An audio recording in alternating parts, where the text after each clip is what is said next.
श्रीमद कुंज विहारिणे नमः। श्री स्वामी हरिदास विजय तीर्थराम, श्री जुगल सरकार, सदगुरुदेव और आप सभी रसिक भक्त वृंदों के श्री चरणों में दास का साष्टांग दंडवत प्रणाम। आज श्रीमद् भागवत महापुराण के पंचम स्कंद के अंतर्गत 22वां अध्याय भिन्न भिन्न ग्रहों की स्थिति और गति का वर्णन। राजा परीक्षित ने पूछा, भगवान, आपने जो कहा कि यद्यपि भगवान सूर्य राशियों की ओर जाते समय मेरु और ध्रुव को दाईं ओर रखकर चलते मालूम होते हैं, किंतु वस्तुतः उनकी गति दक्षिणावर्त नहीं होती, इस विषय को हम किस प्रकार समझें? श्री सुखदेव जी ने कहा, राजन, जैसे कुम्हार के घूमते हुए चाक पर बैठकर उसके साथ घूमती हुई चींटी आदि की अपनी गति उससे भिन्न ही है, क्योंकि वह भिन्न भिन्न समय में उस चक्र के भिन्न भिन्न स्थानों में देखी जाती है। उसी प्रकार नक्षत्र और राशियों से उपलक्षित कालचक्र में पड़कर ध्रुव और मेरु को दाएं रखकर घूमने वाले सूर्य आदि ग्रहों की गति वास्तव में उससे भिन्न ही है, क्योंकि वे काल भेद से भिन्न भिन्न राशि और नक्षत्रों में दिखाई देते हैं। वेद और विद्वान लोग भी जिनकी गति को जानने के लिए उत्सुक रहते हैं, वे साक्षात आदि पुरुष भगवान नारायण ही लोगों के कल्याण और कर्मों की शुद्धि के लिए अपने वेद में विग्रह काल को 12 मासों में विभक्त कर वसंत आदि 6 ऋतुओं में उनके यथायोग्य गुणों का विधान करते हैं।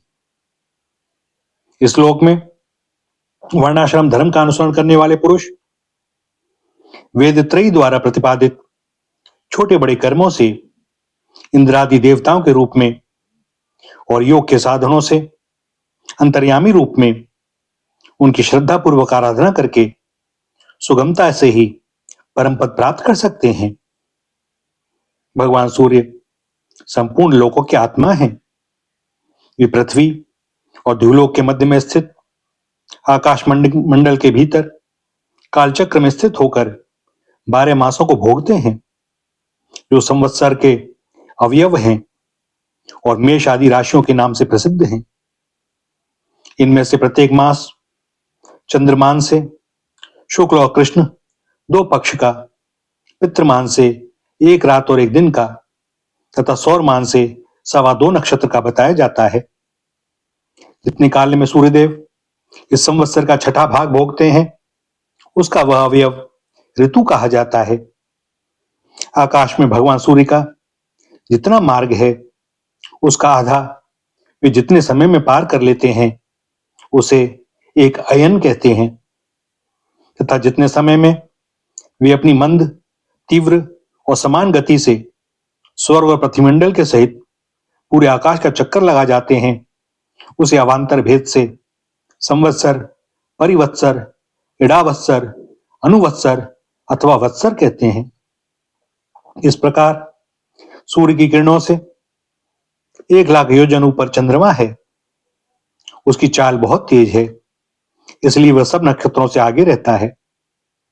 यह सूर्य के 1 वर्ष के मार्ग को 1 मास में, 1 मास के मार्ग को 2.25 दिनों में और 1 पक्ष के मार्ग को 1 दिन में तय कर लेता है। यह कृष्ण पक्ष में क्षीण होती हुई कलाओं से पितृगण के और शुक्ल पक्ष में बढ़ती हुई कलाओं से देवताओं के दिन रात का विभाग करता है तथा 30-30 मुहूर्तों में 1-1 नक्षत्र को पार करता है। अन्नमय और अमृतमय होने के कारण यही समस्त जीवों का प्राण और जीवन है। ये जो 16 कलाओं से युक्त मनोमय, अन्नमय, अमृतमय पुरुष स्वरूप भगवान चंद्रमा हैं, ये ही देवता, पितर, मनुष्य, भूत, पशु, पक्षी, सरीसृप और वृक्ष आदि समस्त प्राणियों के प्राणों का पोषण करते हैं, इसलिए इन्हें सर्वमय कहते हैं। चंद्रमा से 3 लाख योजन ऊपर अभिजीत के सहित 28 नक्षत्र हैं। भगवान ने इन्हें कालचक्र में नियुक्त कर रखा है, अतः ये मेरु को दाईं ओर रखकर घूमते रहते हैं। इनसे 2 लाख योजन ऊपर शुक्र दिखाई देता है। यह सूर्य की शीघ्र, मंद और समान गतियों के अनुसार उन्हीं के समान कभी आगे, कभी पीछे और कभी साथ साथ रहकर चलता है। यह वर्षा कराने वाला ग्रह है, इसलिए लोगों को प्राय सर्वदा ही अनुकूल रहता है। इसकी गति से ऐसा अनुमान होता है कि यह वर्षा रोकने वाले ग्रहों को शांत कर देता है। शुक्र की गति के साथ साथ बुध की भी व्याख्या हो गई। शुक्र के अनुसार ही बुध की गति भी समझ लेनी चाहिए। यह चंद्रमा का पुत्र शुक्र से 2 लाख योजन ऊपर है। यह प्रायः मंगलकारी ही है, किंतु जब सूर्य की गति का उल्लंघन करके चलता है तब बहुत अधिक आंधी, बादल और सूखे के भय की सूचना देता है। इससे 2 लाख योजन ऊपर मंगल है। वह यदि वक्र गति से न चले तो एक एक राशि को 3-3 पक्ष में भोगता हुआ 12 राशियों को पार करता है। यह शुभ ग्रह है और प्रायः अमंगल का सूचक है। इसके ऊपर 2 लाख योजन की दूरी पर भगवान बृहस्पति जी हैं। वे यदि वक्र गति से न चलें तो एक एक राशि को एक एक वर्ष में भोगते हैं। ये प्रायः ब्राह्मण कुल के लिए अनुकूल रहते हैं। बृहस्पति से 2 लाख योजन ऊपर शनिश्चर दिखाई देते हैं। ये 30-30 महीने तक एक एक राशि में रहते हैं, अतः इन्हें सब राशियों को पार करने में 30 वर्ष लग जाते हैं। ये प्रायः सभी के लिए शांति कारक हैं। इनके ऊपर 11 लाख योजन की दूरी पर कश्यप आदि सप्तर्षि दिखाई देते हैं। ये सब लोगों की मंगल कामना करते हुए भगवान विष्णु के परम पद ध्रुवलोक की प्रदक्षिणा किया करते हैं। यहाँ पर 22वें अध्याय का समापन होता है और 23वें अध्याय का शुभारंभ। शिशुमार चक्र का वर्णन। श्री सुखदेव जी कहते हैं, राजन, सप्तर्षियों से 13 लाख योजन ऊपर ध्रुवलोक है। इसे भगवान विष्णु का परम पद कहते हैं। यहाँ उत्तानपाद के पुत्र परम भगवत भक्त ध्रुव जी विराजमान हैं। अग्नि, इंद्र, प्रजापति कश्यप और धर्म, ये सब एक साथ अत्यंत आदर पूर्वक इनकी प्रदक्षिणा करते रहते हैं। अब भी कल्प पर्यंत रहने वाले लोग इन्हीं के आधार में स्थित हैं। इनका इस लोक का प्रभाव पहले ही वर्णन किया जा चुका है। सदा जागते रहने वाले अव्यक्त गति भगवान काल के द्वारा जो ग्रह नक्षत्र आदि ज्योतिर्गण निरंतर घुमाए जाते हैं, भगवान ने ध्रुवलोक को ही उन सबके आधार स्तंभ रूप से नियुक्त किया है। अतः यह एक ही स्थान में रहकर सदा प्रकाशित होता है।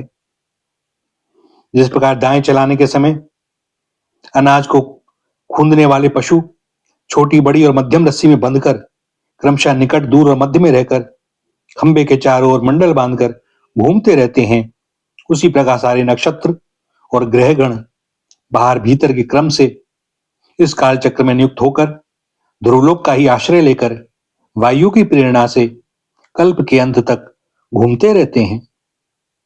जिस प्रकार मेघ और बाज आदि पक्षी अपने कर्मों की सहायता से वायु के अधीन रहकर आकाश मोड़ते रहते हैं, उसी प्रकार ये ज्योतिर्गण भी प्रकृति और पुरुष के संयोगवश अपने अपने कर्मों के अनुसार चक्कर काटते रहते हैं, पृथ्वी पर नहीं गिरते।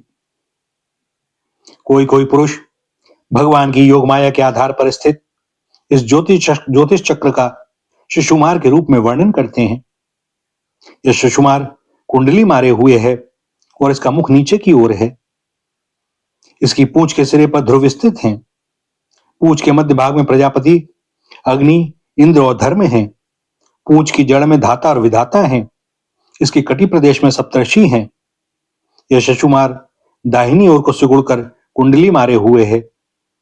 ऐसी स्थिति में अभिजीत से लेकर पुनर्वसु पर्यंत जो उत्तरायण के 14 नक्षत्र हैं वे इसके दाहिने भाग में हैं, और पुष्य से लेकर उत्तराषाढ़ा पर्यंत जो दक्षिणायन के 14 नक्षत्र हैं वे बाएं भाग में हैं। लोक में भी जब शिशुमार कुंडलाकार होता है तब उसके दोनों ओर के अंगों की संख्या समान रहती है। उसी प्रकार यह नक्षत्र संख्या में भी समानता है। इसकी पीठ में अजवीथी अर्थात मूल, पूर्वाषाढ़ा और उत्तराषाढ़ा नाम के 3 नक्षत्रों का समूह है, और उदर में आकाश गंगा है।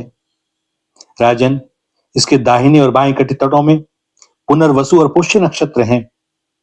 पीछे के दाहिने और बाएं चरणों में आर्द्रा और आश्लेषा नक्षत्र हैं तथा दाहिने और बाएं नथनों में क्रमशः अभिजीत और उत्तराषाढ़ा हैं। उसी प्रकार दाहिने और बाएं नेत्रों में श्रवण और पूर्वाषाढ़ा एवं दाहिने और बाएं कानों में धनिष्ठा और मूल नक्षत्र हैं। मघा आदि दक्षिणायन के 8 नक्षत्र बाई पसलियों में और विपरीत क्रम से मृगशिरा आदि उत्तरायण के 8 नक्षत्र दाहिनी पसलियों में हैं। शतभिषा और ज्येष्ठा ये 2 नक्षत्र क्रमशः दाहिनी और बाएं कंधों की जगह हैं।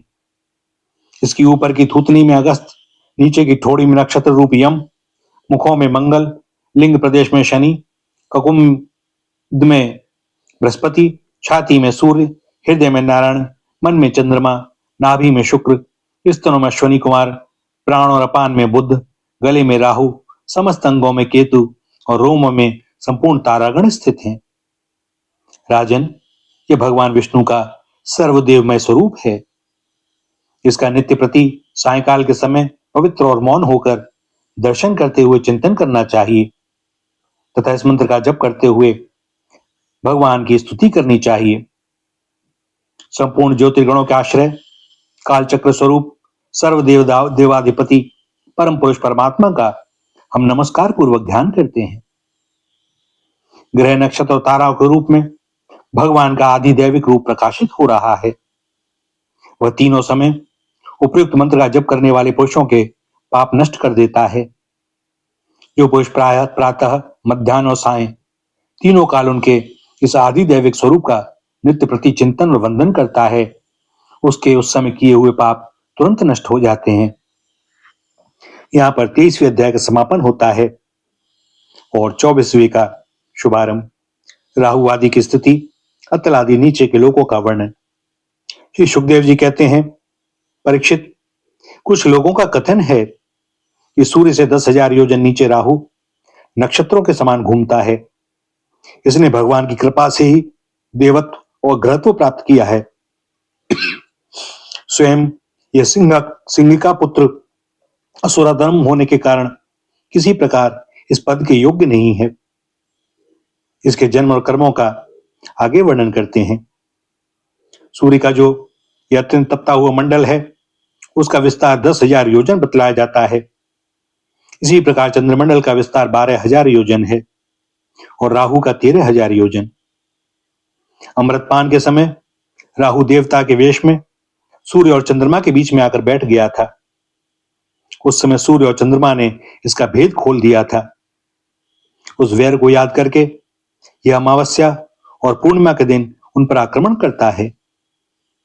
यह देखकर भगवान ने सूर्य और चंद्रमा की रक्षा के लिए उन दोनों के पास अपने प्रिय आयुध सुदर्शन चक्र को नियुक्त कर दिया है। वह निरंतर घूमता रहता है, इसलिए राहु उसके असह्य तेज से उद्विग्न और चकित होकर मुहूर्त मात्र उनके सामने टिककर फिर सहसा लौट आता है। उसके उतनी ही देर उनके सामने ठहरने को ही लोग ग्रहण कहते हैं। राहु के 10,000 योजन नीचे सिद्ध, चारण और विद्याधर आदि के स्थान हैं। उनके नीचे जहां तक वायु की गति है और बादल दिखाई देते हैं, अंतरिक्ष लोक है। यह यक्ष, राक्षस, पिशाच, प्रेत और भूतों का विहार स्थल है। उससे नीचे 100 योजन की दूरी पर यह पृथ्वी है। जहां तक हंस, गिद्ध, बाज और गरुण आदि प्रधान पक्षी उड़ सकते हैं, वहीं तक इसकी सीमा है। पृथ्वी के विस्तार और स्थिति आदि का वर्णन तो हो ही चुका है। इसके भी नीचे अतल, वितल, सुतल, तलातल, महातल, रसातल और पाताल नाम के 7 भूविवर अर्थात लोक हैं। एक के नीचे एक 10-10 हजार योजन की दूरी पर स्थित हैं और इनमें से प्रत्येक की लंबाई चौड़ाई भी 10-10 हजार योजन ही है। ये भूमि के बिल भी एक प्रकार के स्वर्ग ही हैं। इनमें स्वर्ग से भी अधिक विषय भोग, ऐश्वर्य, आनंद, संतान सुख और धन संपत्ति है। यहाँ के वैभवपूर्ण भवन, उद्यान और क्रीड़ा स्थलों में दैत्य, दानव और नाग तरह तरह की मायामयी क्रीड़ाएं करते हुए निवास करते हैं। वे सब गृहस्थ धर्म का पालन करने वाले हैं। उनके स्त्री पुत्र, बंधु बांधव और सेवक लोग उनसे बड़ा प्रेम रखते हैं और सदा प्रसन्न चित्त रहते हैं। उनके भोगों में बाधा डालने की इंद्रादि में भी सामर्थ्य नहीं है। महाराज, इन बिलों में मायावी मय दानव की बनाई हुई अनेकों पुरियां शोभा से जगमगा रही हैं, जो अनेक जाति की सुंदर सुंदर श्रेष्ठ मणियों से रचे हुए चित्र विचित्र भवन, परकोटे, नगर द्वार, सभा भवन, मंदिर, बड़े बड़े आंगन और ग्रहों से सुशोभित हैं, तथा जिनकी कृत्रिम भूमियों पर नाग और असुरों के जोड़े एवं कबूतर, तोता और मैना आदि पक्षी किल्लोल करते रहते हैं। ऐसे पातालाधिपतियों के भव्य भवन उन पुरियों की शोभा बढ़ाते हैं। वहां के बगीचे भी अपनी शोभा से देवलोक के उद्यानों की शोभा को मात करते हैं। उनमें अनेकों वृक्ष हैं, जिनकी सुंदर डालियां फल फूलों के गुच्छे और कोमल कोपलों के भार से झुकी रहती हैं, तथा जिन्हें तरह तरह की लताओं ने अपने अंग पास से बांध रखा है।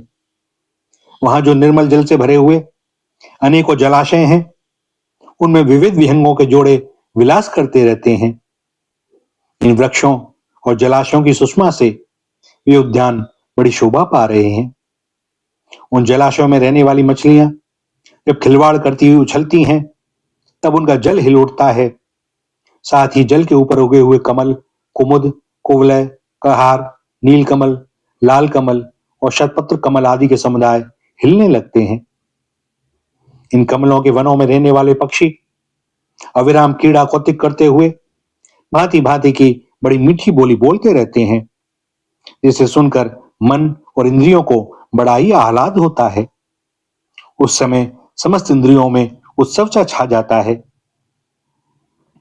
वहां सूर्य का प्रकाश नहीं जाता, इसलिए दिन रात आदि काल विभाग का भी कोई खटका नहीं देखा जाता।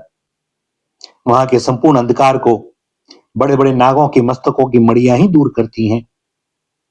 इन लोकों के निवासी जिन औषधि, रस, रसायन, अन्न, पान और स्नादि का सेवन करते हैं, वे सभी पदार्थ दिव्य होते हैं। इन दिव्य वस्तुओं के सेवन से उन्हें मानसिक या शारीरिक रोग नहीं होते, तथा झुर्रियां पड़ जाना, बाल पकना, बुढ़ापा आना, देह का हीन हो जाना, शरीर में से दुर्गंध आना, पसीना, थकावट अथवा शिथिलता आना तथा आयु के साथ शरीर की अवस्थाओं का बदलना, ये कोई विकार नहीं होते। वे सदा सुंदर, स्वस्थ, युवा और शक्ति संपन्न रहते हैं। उन निपुण पुरुषों की भगवान के तेज रूप सुदर्शन चक्र के अलावा और किसी साधन से मृत्यु नहीं हो सकती। सुदर्शन चक्र के तो आते ही भय के कारण असुर रमणियों का गर्भस्राव और गर्भपात हो जाता है। अतल लोक में मैदानव का पुत्र असुर बल रहता है। उसने 96 प्रकार की माया रची है। उनमें से कोई कोई आज भी मायावी पुरुषों में पाई जाती है। उसने एक बार जम्हाई ली थी। उस समय उसके मुख से स्वर्णी अर्थात केवल अपने वर्ण के पुरुषों से रमण करने वाली, कामिनी अन्य वर्णों के पुरुषों से भी संगम करने वाली और पुंचली अत्यंत चलचल स्वभाव वाली 3 प्रकार की स्त्रियां उत्पन्न हुई। ये उस लोक में रहने वाले पुरुषों को हाटक नामक रस पिलाकर संभोग करने में समर्थ बना लेती हैं और फिर उनके साथ अपनी हाव भावमयी चितवन, प्रेममयी मुस्कान, प्रेमालाप और आलिंगन आदि के द्वारा यथेष्ट रमण करती हैं।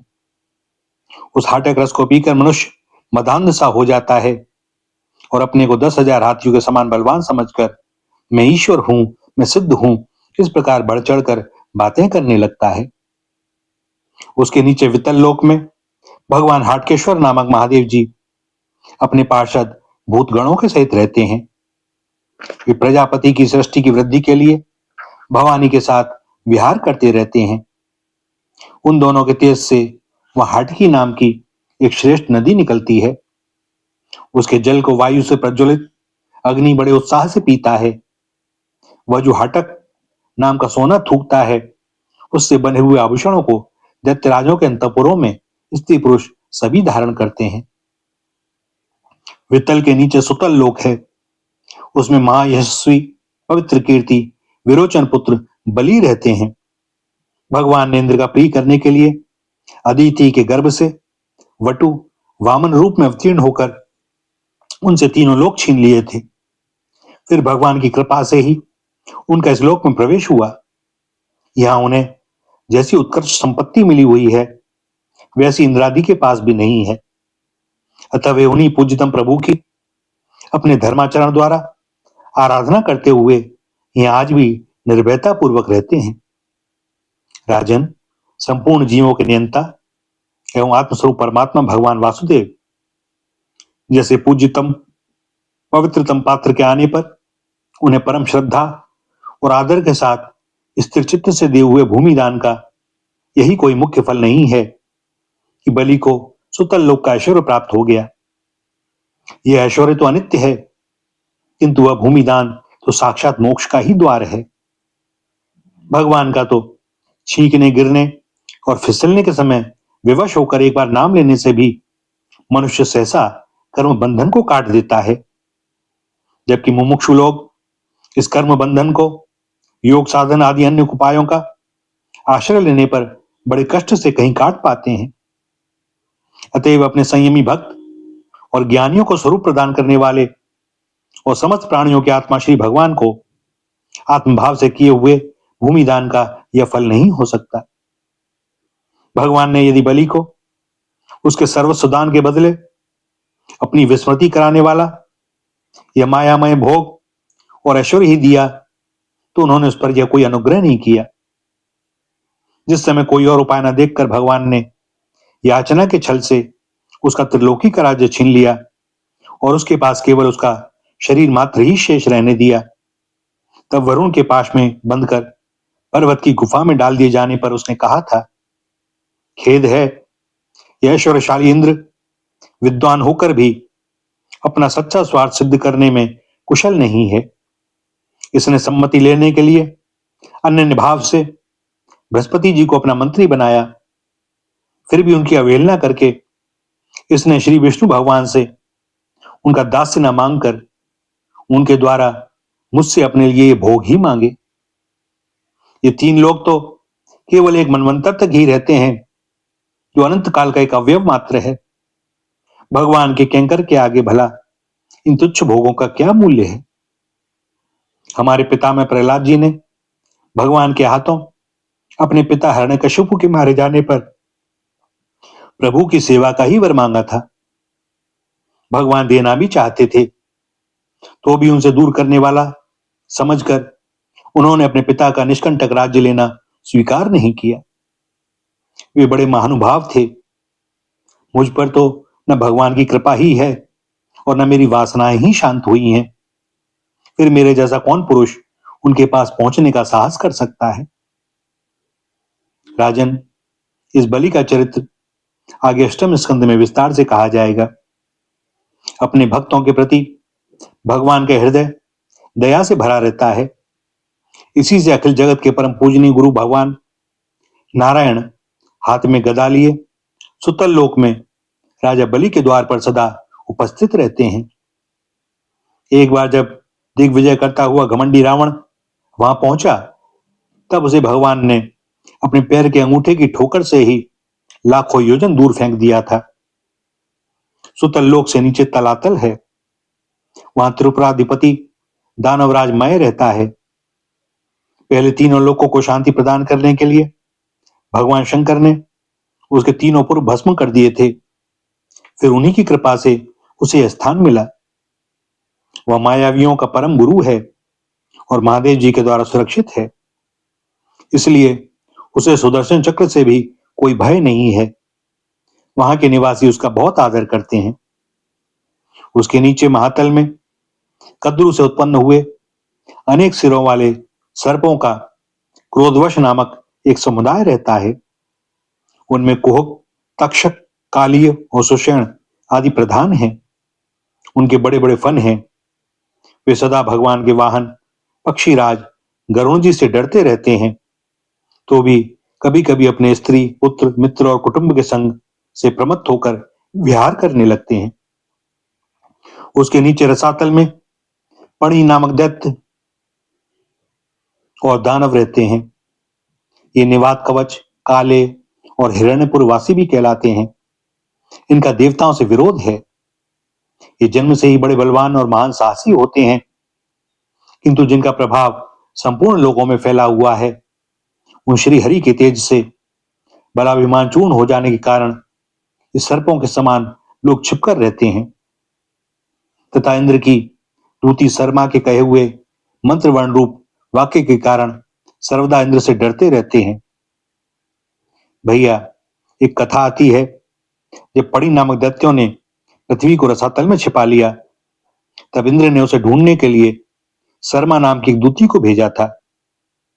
शर्मा से दैत्यों ने संधि करनी चाहिए, परंतु शर्मा ने संधि न करके इंद्र की स्तुति करते हुए कहा था, हे पणिगण, तुम इंद्र के हाथ से मरकर पृथ्वी पर सो जाओ। शर्मा के इसी शाप के कारण उन्हें सदा इंद्र का डर लगा रहता है।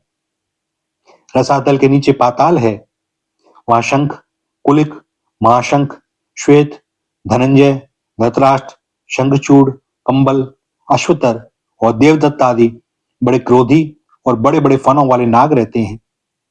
इनमें वासुकी प्रधान है। उनमें से किसी के 5, किसी के 7, किसी के 10, किसी के 100 और किसी के 1000 सिर हैं। उनके फनों की दमकती हुई मणियां अपने प्रकाश से पाताल लोक का सारा अंधकार नष्ट कर देती हैं। यहाँ पर पंचम स्कंद के 24वें अध्याय का समापन होता है और आज के लिए इस दास को वाणी को विराम देने की अनुमति प्रदान करें। श्री राधा, श्री राधा, श्री राधा।